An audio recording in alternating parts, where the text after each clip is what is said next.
অনেক মানুষের ভুল ধারণা আছে যে যাকাত আল ফিতরা দেয়া যাবে শুধু তাদেরকে যাদেরকে দেয়া যায়। 8 ক্যাটাগরির মানুষকে জাকাত দেয়া যায়, এটা বলা হয়েছে সূরা। জাকাত যোগ্য সম্পদ কি কি, কোন কোন সম্পদে জাকাত দিতে হয়? সব সম্পদে জাকাত দেয়া লাগে না। কিছুই না। জাকাতুল ফিতর বা সাদাকাতুল ফিতর আদায় করা আমাদের জন্য আবশ্যক। তো এই সাদাকাতুল ফিতরের ব্যাপারে আমরা এ পর্যায়ে সামান্য কিছু কথা বলতে চাই। আসসালামু আলাইকুম রহমতুল্লাহ। দর্শক, আজকের ভিডিওতে আমরা জানবো আপনি জাকাত এবং ফিতরা কাকে দিবেন, জাকাত এবং ফিতরার হকদারকে। আজকের এই ভিডিওটি মনোযোগ সহকারে দেখলেই আপনারা সবকিছু ক্লিয়ার হয়ে যাবেন ইনশাআল্লাহ। আজকের এই ভিডিওটি খুবই গুরুত্বপূর্ণ হতে চলেছে, তাই বলছি ভিডিওটি কেউ স্কিপ করবেন না। তো আজকের এই বিষয়ে ডক্টর জাকির নায়েক এবং ডক্টর মিজানুর রহমান আজহারীর মুখ থেকে বিস্তারিত জানবো। আজকের এই ভিডিওটি খুবই গুরুত্বপূর্ণ হতে চলেছে, তাই বলছি ভিডিওটি কেউ স্কিপ করবেন না। তো দর্শক, চলুন বিস্তারিত দেখে আসি। অনেক মানুষের ভুল ধারণা আছে যে যাকাত আল ফিতরা দেয়া যাবে শুধু তাদেরকে যাদেরকে দেয়া যায়। যাদেরকে জাকাত দেয়া যায় তাদের বিভিন্ন ক্যাটাগরি নিয়ে আমরা কয়েকদিন আগে আলোচনা করেছি। 8 ক্যাটাগরির মানুষকে জাকাত দেয়া যায়, এটা বলা হয়েছে সূরা তাওবা অধ্যায় 9 আয়াত 60। তবে অনেকের ভুল ধারণা আছে যে এদেরকে জাকাতুল ফিতরা দেয়া যাবে, কিন্তু এটা ঠিক না। জাকাতুল ফিতরা শুধু তাদেরকে দেয়া যাবে যারা খুব গরিব, একেবারে মিসকিন, যাদের কোনো সামর্থ্য নেই, যাদের কাছে কোনো খাবার নেই। তাহলে একই ক্যাটাগরি না, আসলে এটার ক্যাটাগরি জাকাতের ক্যাটাগরির তুলনায় অনেক ছোট। একটা হাদিসে বলা হয়েছে, আছে সুনান আবু দাউদ খণ্ড নম্বর 2 বুক অফ জাকাত হাদিস নম্বর 1605। প্রিয় নবী মুহাম্মদ সাল্লাল্লাহু আলাইহি সাল্লাম তিনি বলেছেন যে জাকাতুল ফিতরা দাও তোমাদের রোজাকে বিশুদ্ধ করার জন্য, আজেবাজে কথা আর অশ্লীল কথা থেকে, গরিবকে খাওয়ানোর জন্য। আর এটা দিতে হবে ঈদের নামাজের আগে। ঈদুল ফিতরের নামাজের আগে দিলে সেটা হবে জাকাত, আর ঈদুল ফিতরের নামাজের পরে দিলে সেটা হবে সাদকা।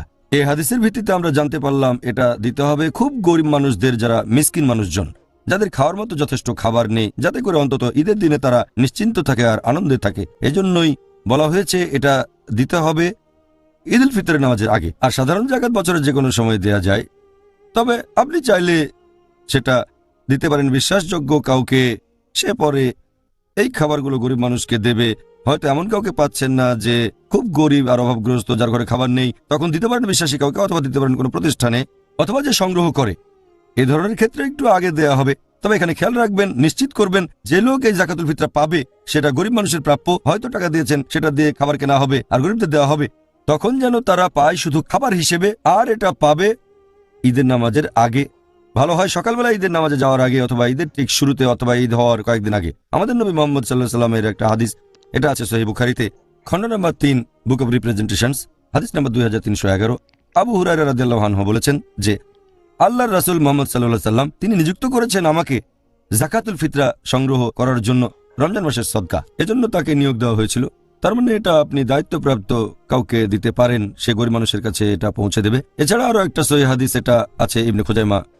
এক লোক প্রশ্ন করলো যে ইবনে উমর রাদিয়াল্লাহু আনহু কখন যাকাতুল ফিতরা দিল রমজান মাসের সদকা? তখন উত্তর দেওয়া হলো, যখন কালেক্টর এসে সবকিছু নিয়ে গেছে। কালেক্টর কখন নিয়ে গেল? উত্তর দেওয়া হলো ঈদের 2-1 দিন আগে। তার মানে এটা দেয়া যায় কালেক্টর বা এরকম নিয়োগপ্রাপ্ত কাউকে, তারপর সে এটা গরিব মানুষের কাছে পৌঁছে দিতে পারবে সঠিক সময়ে ঈদুল ফিতরের নামাজের আগে। আর এটা দেওয়া হবে খাবার হিসেবে, অন্য কিছুই না। জাকাতুল ফিতর বা সাদাকাতুল ফিতর আদায় করা আমাদের জন্য আবশ্যক।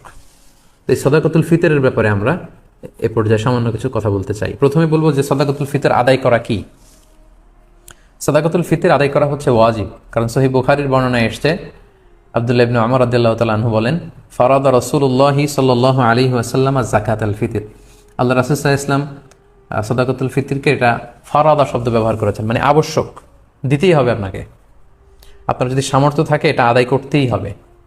এটা সাধারণ কোনো দান সাদাকা নয়, এটা সাদাকাতুল ফিতর, এটা আপনাকে আদায় করতে হবে। ফারাদা শব্দ ব্যবহার করেছেন, মানে এটা খুবই গুরুত্বপূর্ণ, এটা ওয়াজিব। তাহলে সাদাকাতুল ফিতর আদায় করার হুকুম হচ্ছে ওয়াজিব। এবার আমরা জানবো যে কেন এটা দিতে হয়, কেন আমরা সাদাকাতুল ফিতর আদায় করব। সুনানে আবু দাউদের একটি হাদিসে সাদাকাতুল ফিতর আদায়ের 2টি সিগনিফিকেন্স উল্লেখ করা হয়েছে। 2টি কারণে সাদাকাতুল ফিতর দিতে হয়। এক হচ্ছে তুহরাতান লিস-সাইমি মিনাল লাগবি ওয়ার রাফাস। আমরা রোজা রাখতে যেভাবে রোজাটা রাখার দরকার ছিল, আমরা হয়তো অনেকে সেভাবে রোজাটা রাখতে পারিনি। আমরা কেউ হয়তো মিথ্যা কথা বলে ফেলেছি, কেউ হয়তো অন্যের গীবত করে ফেলেছি, এগুলো আল্লাহ মাফ করে দিয়ে যাতে রোজাটাকে আল্লাহ তাআলা ভালোভাবে কবুল করে নেন, এজন্য তোহরাতান লিসাইম, রোজাদারদেরকে পবিত্র করবার জন্য এই সাদাকাতুল ফিতরকে ওয়াজিব করা হয়েছে। 2 নম্বর সিগনিফিকেন্স হচ্ছে ওয়া তু'মাতান লিল মাসাকিন, মিসকিনদেরকে খাবার দেওয়ার জন্য। সাদাকাতুল ফিতরের উদ্দেশ্য হচ্ছে ঈদের দিন যাতে কোনো গরিব মিসকিন না খেয়ে না থাকে, তাদের মুখে যেন হাসি থাকে, তাদের বাসায় যেন খাবার থাকে, এই জন্য সাদাকাতুল ফিতরকে ওয়াজিব করা হয়েছে। সহজ কথায় বলা যায়, ঈদ আসার আগেই অসহায়দের ঘরে ঘরে খাবার পৌঁছে দেওয়ার ইসলামী প্রজেক্টের নাম হচ্ছে সাদাকাতুল ফিতর। অর্থাৎ ঈদের দিন যাতে মানুষের ঘরে ঘরে তাদের দৌড়াতে না হয়, এজন্য ঈদ আসার আগেই যেন তাদের ঘরে আমরা খাবার পৌঁছে দিই, এই প্রজেক্টের নাম হচ্ছে সাদাকাতুল ফিতর। এবং ঈদের দিন এটা হচ্ছে দিয়াফাতুল্লাহ, ঈদের দিন সবাই আল্লাহ তাআলার মেহমান, এজন্য ঈদের দিনে রোজা রাখা হারাম। তো ঈদের দিনে যেদিন আমরা সবাই আল্লাহর মেহমান, আমরা ঘরে পায়েস খাবো, ফিন্নি খাবো, পোলাও খাবো, মাংস খাবো, আর আমাদের অসহায় সুবিধা বঞ্চিত গরিব মানুষগুলো কিছুই খাবে না, এটার নাম ইসলাম নয়। তাই ইসলাম চেয়েছে ঈদ আসার আগে তাদের ঘরে যেন ঈদের আনন্দ পৌঁছে যায়, এবং সেটার নামই হচ্ছে সাদাকাতুল ফিতর। এই সাদাকাতুল ফিতর কার জন্য ওয়াজিব? আল্লাহর হাবিব সাল্লাল্লাহু আলাইহি ওয়াসাল্লাম বলেছেন মুসলমানদের মধ্য থেকে সামর্থ্যবান সবার জন্য এটা ওয়াজিব। সহিহ বুখারীতে এসেছে, আব্দুল্লাহ ইবনে ওমর রাদিয়াল্লাহু তাআলা আনহু বর্ণনা করেন যে আল্লাহ রাসূল সাল্লাল্লাহু আলাইহি ওয়াসাল্লাম এই সাদাকাতুল ফিতরকে ওয়াজিব করেছেন আলাল আবদি ওয়াল হুররি ওয়াল যাকারি ওয়াল উনসা ওয়াস সগীরি ওয়াল কাবীরি মিনাল মুসলিমিন, অর্থাৎ মুসলমানদের মধ্যে থেকে স্বাধীন কিংবা আজাদ করা দাস কিংবা ছোট বড় নারী পুরুষ সবার উপর এটা ওয়াজিব, যারই সামর্থ্য আছে তাকে দিতে হবে। এমন না যে আপনি প্রাপ্তবয়স্ক, আপনি আর আপনার স্ত্রী এই দুজনের সাদাকাতুল ফিতর আপনি আদায় করলেন, আপনার ছোট ছোট ছেলে মেয়েদের সাদাকাতুল ফিতর আদায় করলেন না, না, এমনটা করা যাবে না। সবার, আপনার ঘরে যদি 6 মাসের ছোট্ট দুধ খায় এরকম বাচ্চাও থাকে, সেই বাচ্চার পক্ষ থেকেও আপনি সাদাকাতুল ফিতর আদায় করে দিবেন। যিনি ঘরের কর্তা ব্যক্তি আছেন আপনি আদায় করবেন, বাবা আদায় করবে কিংবা বড় ভাই আদায় করে দিবে, অর্থাৎ সবার পক্ষ থেকে এটাকে আদায় করতে হয়। কখন আদায় করবেন? এটা একেবারে রমাদানে একেবারে শেষের দিকে, ঈদের 1-2 দিন আগ থেকে, অর্থাৎ এখন থেকে। বাংলাদেশে গতকাল 27শে রমাদান কদর আমরা কাটিয়েছি, মালয়েশিয়াতে আমাদের 28তম রোজা চলছে। তো এজন্য এখন খুব মোক্ষম সময় সাদাকাতুল ফিতর আদায় করে দেয়ার। আল্লাহর হাবিব সাল্লাল্লাহু আলাইহি ওয়াসাল্লাম সুনানে আবু দাউদের হাদিসে তিনি বলেছেন যে মান আদ্দাহা ক্বাবলা সলাতি ফাহিয়া যাকাতুন মাকবুলা ওয়া মান আদ্দাহা বা'দা সলাহ ফাহিয়া সাদাকাতুন মিনাস সাদাকাত। এটা ঈদের নামাজে যাওয়ার আগে যে ব্যক্তি এই সাদাকায়ে ফিতর আদায় করবে সে ফিতরার সওয়াব পাবে, অর্থাৎ সাদাকাতুল ফিতরের যে সওয়াব, পরিপূর্ণ সওয়াব সে ইনশাআল্লাহ পাবে। ওয়া মান আদ্দাহা বা'দা সালাহ, আর ঈদের নামাজের পরে যদি কেউ সাদাকাতুল ফিতর আদায় করে ফাহিয়া সাদাকাতুন মিনাস সাদাকাত, এটা অন্যান্য সাধারণ চ্যারিটি বা দানের মতোই একটি দান হবে। সাদাকাতুল ফিতরের যে সিগনিফিকেন্স বা সাদাকাতুল ফিতরের যে তাৎপর্য বা সওয়াব, এটা কিন্তু তখন সে আর পাবে না। তো এই জন্য সাদাকাতুল ফিতর ঈদ আসার 1-2 দিন আগ থেকে আপনারা দান করা শুরু করতে পারেন, এবং এটা ডেডলাইন হচ্ছে ঈদের সালাত। ঈদের সালাতের পরে কিন্তু আর সাদাকাতুল ফিতর আদায় করা যাবে না। তাহলে সম্মানিত শুধু আমরা জানলাম যে কখন কাদের উপর সাদাকাতুল ফিতর আদায় করা ওয়াজিব হয়। এবারে আমরা জানবো কি দিয়ে সাদাকাতুল ফিতর আদায় করব। হাদিস, সাদাকাতুল ফিতরের সম্পর্কিত যে হাদিসগুলো আছে, এই হাদিসগুলো যদি আমরা পর্যালোচনা করি তাহলে দেখব যে খাবার দিয়ে আদায়ের কথা বলা হয়েছে। সাদাকাতুল ফিতরের হাদিসগুলো যদি আমরা একটু পর্যালোচনা করি দেখব যে 5 ধরনের খাবার দিয়ে আদায় করতে বলা হয়েছে। গম, জব, তারপরে খেজুর, পনির এবং কিশমিশ, এই 5টি খাবার দিয়ে আদায় করতে বলা হয়েছে। আবু সাঈদ আল খুদরি রাদিয়াল্লাহু তাআলা আনহু বর্ণনা করেন, সহিহ মুসলিমের বর্ণনা, যে কুন্না নুখরিজু যাকাতাল ফিতরি সাআন মিন তুআম, আমরা খাবার দিয়ে সাদাকাতুল ফিতর আদায় করতাম। It should be food item. এবং সে খাবারগুলো কি ছিল আমরা বলেছি যে গম, জব, খেজুর, পনির এবং কিশমিশ। কতটুকু পরিমাণ আদায় করতে হবে? 1 সা। 1 সাতে কতটুকু? আমরা কৃষিজ সম্পদের জাকাত বা ফসলের জাকাতের আলোচনা আমরা বলেছি যে 1 সার পরিমাণ কত, এ নিয়ে অনেক মতভেদ আছে। কেউ বলেছেন 2 কেজি 40 গ্রাম, কেউ বলেছেন 2 কেজি 400 গ্রাম, 600 গ্রাম, 3 কেজি, এবং সর্বোচ্চ হানাফি মাযহাবে যেটা সাজেস্ট করা হয় 3 কেজি 300 গ্রাম পর্যন্ত কিন্তু মতামত আছে। তো আমরা এখানে এটাই সাজেস্ট করলাম যে 3 কেজি 300 গ্রাম পরিমাণ খাবার আপনি সাদাকাতুল ফিতর হিসেবে দিয়ে দিবেন। আমাদের বাংলাদেশে যেহেতু প্রধান খাবার হচ্ছে ভাত, মানে চাল, আপনি চাল দিয়ে আদায় করলে এটা ফুড আইটেমের অন্তর্ভুক্ত। সো খুব সুন্দরভাবে আপনার সাদাকাতুল ফিতর আদায় হয়ে যাবে ইনশাআল্লাহুল আজিজ। 1 সা পরিমাণ চাল। সা হিসাব করবেন কিভাবে? 1 সাতে হয় 4 মুদ। রিপিট, আমি আবারও বলছি, 4 মুদে হয় 1 সা। এখন 1 মুদ কত? আপনার দুইটা হাত এরকম মোনাজাতের মতো করে, একজন প্রাপ্তবয়স্ক মানুষের প্রমাণ সাইজের দুটি হাত এরকম মোনাজাতের মতো করে, এই হাতে যতটুকু চাল ধরবে একবারে, দুই হাতে চাল নিলে যতটুকু এখানে ধরবে বাড়বে সেটা হচ্ছে 1 মুদ। এরকম 4 বারে যদি আপনি দেন তাহলে হয়ে গেল 1 সা। আপনার নিজ হাত দিয়ে এরকম 4 বারে হিসাব করেও আপনি করতে পারেন, অথবা হানাফি মাযহাবের যে প্রেসক্রাইব করা হয়েছে 3 কেজি 300 গ্রাম, সেই হিসাবেও আপনি 3 কেজি 300 গ্রাম চাল দিলে আদায় হয়ে যাবে ইনশাআল্লাহুল আজিজ।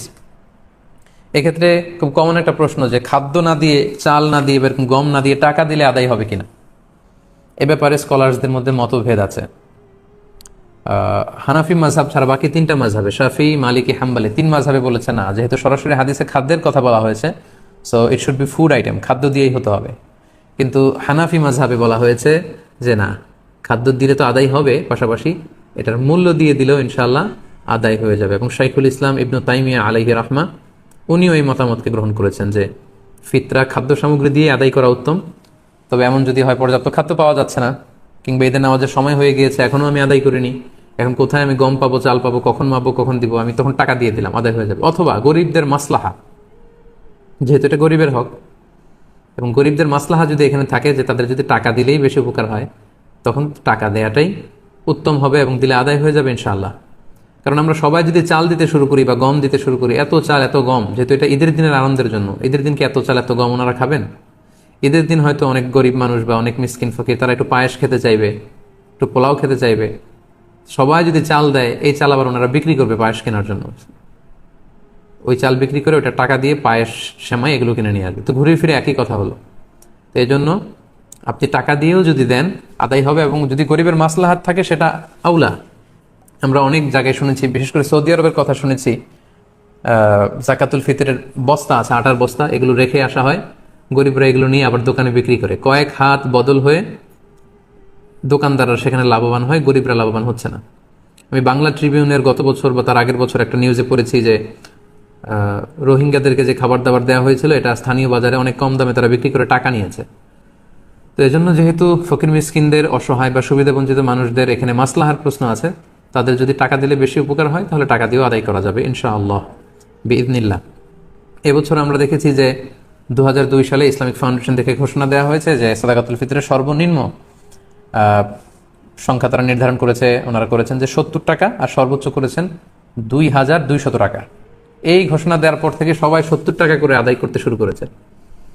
আমাদের দেশে কিন্তু প্রতি বছর এমনটাই হয়, সর্বনিম্ন যেটা থাকে সেটাই সবাই আদায় করে।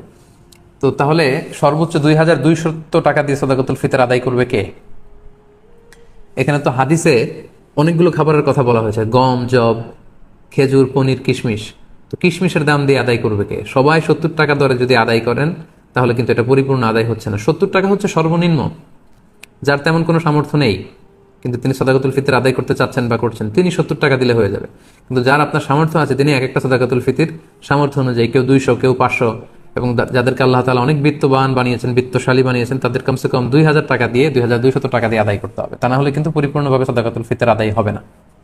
সম্মানিত শুধু সাদাকাতুল ফিতরের বিষয়টা আপনারা সবাই বুঝতে পেরেছেন বলে আমি আশা করি। আলহামদুলিল্লাহ, দীর্ঘ সময় ধরে আপনারা অনেকেই লাইভটিতে আছেন, এখনো প্রায় 24,300 জন দিনী ভাই এবং বোন আপনারা লাইভটিতে আছেন। আমি অনুরোধ করব আপনারা যারা লাইভটি দেখছেন আপনারা শেয়ার করে দিন, তাহলে এখন যারা অনলাইনে আছে তারাও এই লাইভটি থেকে, আলোচনাটি থেকে উপকৃত হতে পারবে ইনশাল্লাহ। সম্মানিত শুধু আমরা দেখতে দেখতে আমাদের লাইভের একেবারে শেষ পর্যায়ে চলে এসেছি। এ পর্যায়ে আমরা ঈদের সালাতের ব্যাপারে কিছু কথা বলবো। যেহেতু করোনা পরিস্থিতির কারণে গোটা বিশ্বে এখন লকডাউন চলছে, একটা ক্রাইসিস মোমেন্ট, গোটা বিশ্ববাসী এখন খুব আতঙ্কিত, গোটা বিশ্ববাসী খুব বিপদের মধ্যে আছে। ফলে আমাদের মসজিদগুলো এখন বন্ধ, বেশিরভাগ অধিকাংশ মুসলিম দেশগুলোতে মসজিদগুলো বন্ধ, নামাজগুলো আমাদের ঘরে পড়তে হচ্ছে। এমনকি জুমার সালাতও আমরা মসজিদে পড়তে পারছি না, জুমার সালাতের পরিবর্তে জোহরের সালাত আমাদেরকে ঘরে আদায় করতে হচ্ছে। এই পরিস্থিতিতে আর 2 দিন পরেই আমরা ঈদ উল ফিতর উদযাপন করতে যাচ্ছি। এখন যেহেতু আমরা মসজিদে যেতে পারবো না, আমরা কিভাবে ঈদ উল ফিতর এর সালাত আদায় করব? আমরা কি ঘরে ঈদ উল ফিতরের সালাত আদায় করবো নাকি করা লাগবে না? এ ব্যাপারে অনেকেরই অনেক প্রশ্ন এবং এই ব্যাপারটা নিয়ে অনেক আলোচনা হচ্ছে, এবং পৃথিবীর বেশিরভাগ মুসলিম দেশগুলোর যে মুসলিম স্কলাররা বা ফতুয়া বোর্ডগুলো আছে তারাও এই ব্যাপারটা নিয়ে গবেষণা করে ফতুয়া দিচ্ছেন।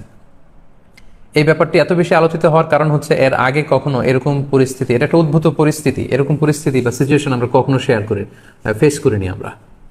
আমার এই জীবনে আমি কখনো দেখিনি যে ঈদের সময় আমাদেরকে এরকম আবদ্ধ থাকতে হচ্ছে। আপনাদেরও অভিজ্ঞতা যদি আপনারা শেয়ার করেন তাহলে একই অবস্থা দাঁড়াবে যে আমরা আমাদের পুরো জীবনে এরকম রমাদান কাটাইনি। It's a unique Ramadan and it's going to be a unique Eid celebration for Muslim উম্মাহ অ্যারাউন্ড দ্য ওয়ার্ল্ড। গোটা বিশ্বব্যাপী এটা আমাদের জন্য একটা ইউনিক ডিফারেন্ট ঈদ হবে। তো যেহেতু ডিফারেন্ট, সো এটার মাসআলাটাও একটু ডিফারেন্ট, যে আমরা ঘরে ঈদের সালাত পড়তে পারবো কি পারবো না, এই প্রশ্ন কেউ কখনো আগে করেনি বা করার প্রশ্ন আসেনি। তো এই ব্যাপারে আমরা সংক্ষিপ্ত পরিসরে কিছু কথা শেয়ার করতে চাই। প্রথমে আমরা বলবো যে ঈদের সালাতের হুকুমটা কি, এই ব্যাপারে আমরা জেনে নিই।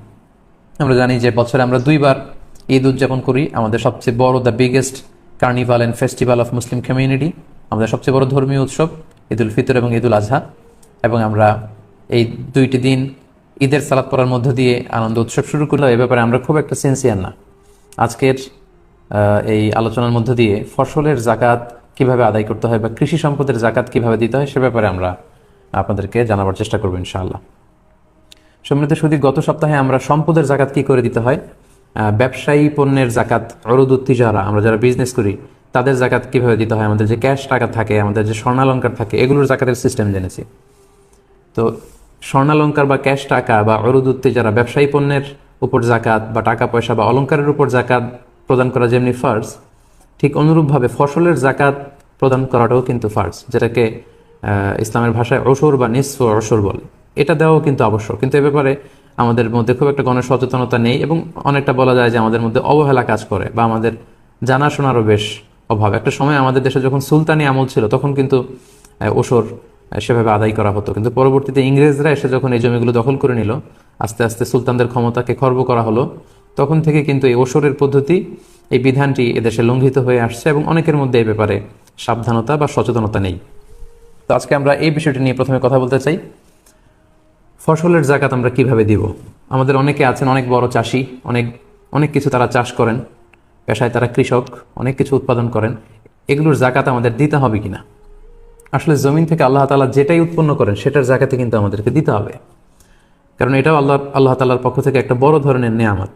সূরাতুল বাকারার 267 নম্বর আয়াতে আল্লাহ তাআলা ইরশাদ করছেন, ইয়া আইয়ুহাল্লাযীনা আমানু আনফিকু মিন তাইয়্যিবাতি মা কাসাবতুম, অর্থাৎ ওহে বিশ্বাসীরা তোমরা হালাল থেকে যা উপার্জন করো সেটা থেকে জাকাত দাও। পাশাপাশি অমিম্মা আখরাজনা লাকুম মিনাল আরদ, আর জমিন থেকে, পৃথিবী থেকে আমি তোমাদের জন্য যেটা উৎপন্ন করে দেই সেটা থেকে তোমরা জাকাত দাও। তাহলে এই আয়াতের দ্বিতীয়াংশ থেকে কিন্তু আমরা বুঝতে পারছি জমিন থেকে যে ফল, ফসল বা কৃষিপণ্য উৎপন্ন হয় সেটার উপরও কিন্তু জাকাত আবশ্যক, যেটাকে অশর বা নিসফ অশরের পদ্ধতি বলে। তাহলে এই আয়াত থেকে আমরা বুঝলাম ফসলের জাকাত দেওয়া এটা ফার্জ, যেমনি সম্পদের জাকাত দিতে হয়, কারণ আল্লাহ তাআলা সুস্পষ্টভাবে বলছেন যে অমিম্মা আখরাজনা লাকুম মিনাল আরদ, জমিন থেকে আমি যেটা উৎপন্ন করি তোমাদের জন্য সেটার উপর তোমাদের জাকাত দিতে হবে। এবং সূরাতুল আনআমের 141 নম্বর আয়াতে আল্লাহ তাআলা বলছেন ওয়া আতু হাক্কাহু ইয়াওমা হাসাদি, তোমরা যেদিন ফসল কেটে ফসলগুলো ঘরে তুলো ওই দিন এই ফসলের হক তোমরা আদায় করে দাও, মানে জাকাত দিয়ে দাও। তাহলে সূরা বাকারার এবং সূরাতু আল আনআমের এই দুটি আয়াত থেকে আমরা এই বিষয়টি স্পষ্ট হতে পারলাম যে ফসলেরও কিন্তু জাকাত আছে। জমিন থেকে যেটা উৎপন্ন হয়, যেটাকে আমরা চাষোৎপন্ন প্রোডাক্ট বলি, এগুলোর উপরও কিন্তু আমাদেরকে জাকাত দিতে হবে। এখন জমিন থেকে আমরা সামান্য কিছু উৎপাদন করলেই কি জাকাত দিতে হবে? কতটুকু চাষাবাদ করলে বা কতটুকু ফসল উৎপাদন করলে আমাদেরকে জাকাত দিতে হবে, এই ব্যাপারটি আমরা একটু ক্লিয়ার হই। আসলে সামান্য কিছু ধান, পাট এগুলো উৎপাদন করলেই যে জাকাত দিতে হবে বিষয়টি এমন নয়। যদিও ইমাম আল আযম আবু হানিফা রাহিমাহুল্লাহ ওনার মতামত হচ্ছে যে যাই উৎপাদন হয় সেটারই জাকাত দিতে হয়, কিন্তু বেসিকলি এক্ষেত্রে নির্ভরযোগ্য বা গ্রহণযোগ্য মতামত হচ্ছে 5 ওয়াসাকের কম হলে সেই চাষাবাদ থেকে সেটার জাকাত দেওয়া লাগে না। কারণ সহিহ হাদিসে এসেছে, সহিহ বুখারীতে এসেছে, আল্লাহর হাবিব সাল্লাল্লাহু আলাইহি সাল্লাম ইরশাদ করেছেন লাইসা ফিমা আকাল্লু মিন খামসাতি আওসুকিন সাদাকা, অর্থাৎ 5 ওয়াসাকের কমে যদি তোমাদের ফসল হয় সেই ফসলে কোনো জাকাত দেওয়া লাগবে না। এখন আমাদেরকে জানতে হবে যে 5 ওয়াসাকটা কি।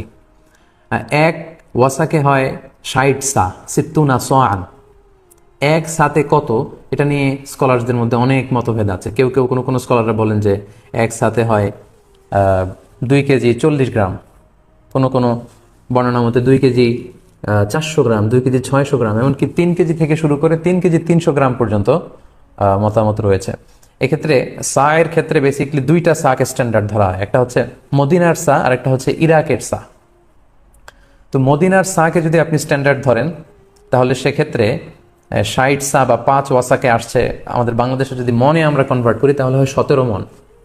আর যদি আমরা ইরাকের সাকে স্ট্যান্ডার্ড ধরি, যেটা হানাফি মাযহাবে রেকমেন্ড করা হয়, সেটাই আমি আপনাদেরকে জানাচ্ছি। সেটাকে যদি আমরা স্ট্যান্ডার্ড ধরি তাহলে 5 ওয়াসাকে হয় প্রায় 25 মন। তার মানে 25 মনের কম যদি আপনার ফসল উৎপন্ন করা হয় সেই ফসলে কোনো জাকাত হয় না, যেহেতু আল্লাহর হাবিব সাল্লাল্লাহু আলাইহি সাল্লাম বলেছেন লাইসা ফিমা আকাল্লু মিন খামসাতি আওসুকিন সাদাকা, 5 ওয়াসাকের কমে কোনো ফসলে জাকাত দিতে হয় না, আর 5 ওয়াসাকে হয় 25 মন। যদিও ইউসুফ আল কারদাবি ওনার ফিকহুজ জাকা, ওনার বিখ্যাত একটি বই জাকাত রিলেটেড, ওই বইয়ের মধ্যে 80 মনের কথা উল্লেখ করেছেন। তাহলে কম ধরলে 17 মন, আর সর্বোচ্চটা যদি আমরা হানাফি মাযহাবের মতামত অনুযায়ী ধরি তাহলে 25 মন। তাহলে সম্মানিত শুধু আমরা বুঝতে পারলাম যে 25 মন যদি আপনি চাষাবাদ না করেন, 25 মন বা তার চাইতে বেশি যদি না হয়, তাহলে ওই ফসলে আপনার জাকাত দেওয়া লাগবে না। অর্থাৎ আপনার নিজের খাওয়া দাওয়ার জন্য বা পারিবারিকভাবে আপনি চাষ করেছেন, ধান চাষ করলেন 10 মন কিংবা 15 মন কিংবা 18 মন, তো সেই 10 মন 15 মনে কিন্তু আপনার কোনো জাকাত দেওয়া লাগবে না। যখন আপনার পুরো ফসলের পরিমাণটা 25 মনে যে পৌঁছবে তখন আপনাকে জাকাতযোগ্য সম্পদ কি কি, কোন কোন সম্পদে জাকাত দিতে হয়? সব সম্পদে জাকাত দেওয়া লাগে না, আমরা বলেছি। আপনার ব্যবহৃত যে বাড়িতে আপনি থাকেন, যে ফ্ল্যাটে আপনি থাকেন, এটার জাকাত নাই। যে গাড়ি আপনি ইউজ করেন এগুলোর জাকাত নাই। যে মোবাইল, যে ল্যাপটপ আপনি ইউজ করেন, যেগুলো আপনার ব্যবহার করা লাগছে, ব্যবহৃত কোনো জিনিসের জাকাত দিতে হয় না, এক্সেপ্ট জুয়েলারি এবং অর্নামেন্টস। অনেক বোনেরা প্রশ্ন করে থাকেন যে হুজুর, আমার ব্যবহৃত যে স্বর্ণালঙ্কার, জুয়েলারি বা অর্নামেন্টস, এগুলোর কি জাকাত দিতে হবে? এক্ষেত্রে দুইটা মতামত। কোনো স্কলাররা বলেন যে ব্যবহৃত কোনো জিনিসের জাকাত দিতে হয় না, ফলে স্বর্ণালঙ্কারেও জাকাত দিতে হবে না, এবং মেজরিটি স্কলাররা এটাই বলেছেন। বাকি 3 মাযহাব, হানাফি মাযহাব ছাড়া বাকি 3 মাযহাবের স্কলাররা এটাই বলেছেন যে ব্যবহৃত স্বর্ণালঙ্কারের জাকাত দিতে হয় না।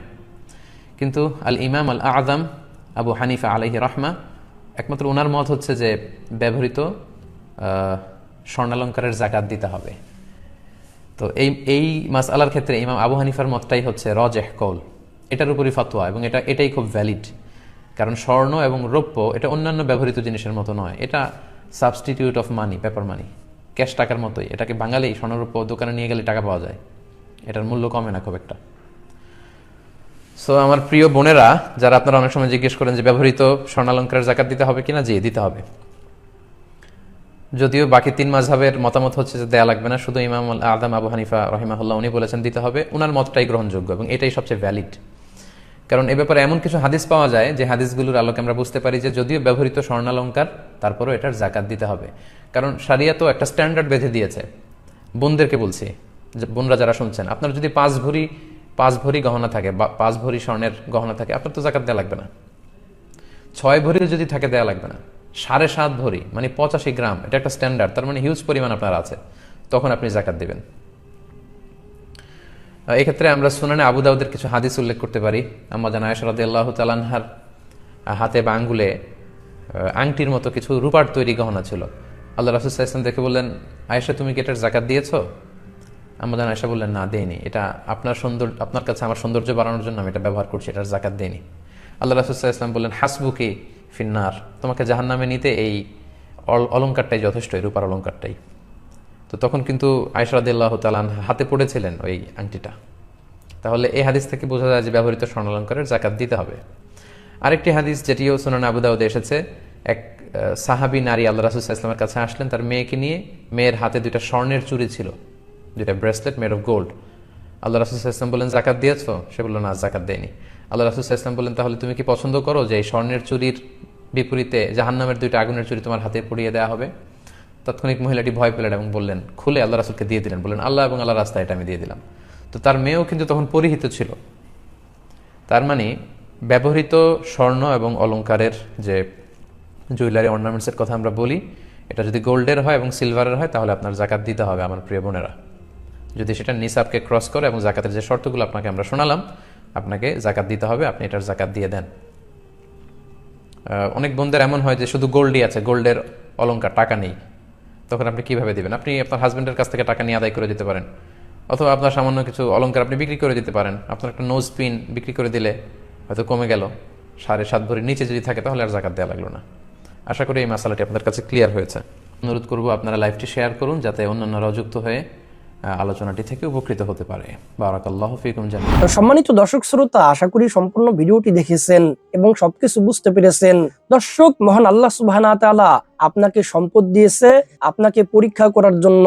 আপনি এই পরীক্ষায় পাশ করতে পারলে জান্নাত নিয়ে কবরে যাবেন, আর যদি আপনি এই পরীক্ষায় পাশ করতে না পারেন তাহলে আপনি জাহান্নামে যাবেন। এবার আপনার রাস্তায় দুইটি পথ খোলা, আপনি কোন রাস্তায় যাবেন?